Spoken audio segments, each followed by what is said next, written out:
हम अपना self assessment करते हैं।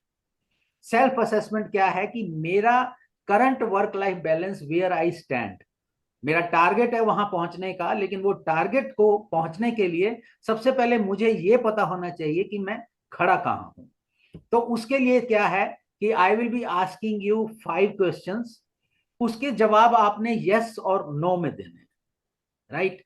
उसमें do you wish you had more time, तो अगर आपके पास पेन एंड पेपर है नोट कर सकते हैं, नहीं तो माइंड में रख सकते हैं। तो अगर आपके पास do you wish you had more time, तो उसके लिए यस होगा या नो होगा, राइट।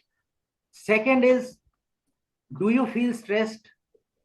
अब स्ट्रेस का जो है वो यस और नो, लेकिन इसमें भी मैं थोड़ा इलैबोरेट करना चाहूंगा। कई बार होता है हमारा जॉब का, बिजनेस का, प्रोफेशन का स्ट्रेस, एक होता है फाइनेंशियल स्ट्रेस और एक होता है रिलेशनशिप का stress. Relationship with our spouse, partner, sons, daughters, parents, relatives, friends, neighbours, boss, colleague.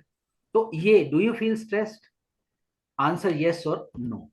Then is, are you unhappy or dissatisfied with your job or profession? और वो जो है आपका डिससेटिस्फेक्शन का जो है वो किस हिसाब से, उसका आंसर yes में होगा या no में होगा। Then do you have strained relationships? तो वो strained relationship जो है उसके लिए yes और no।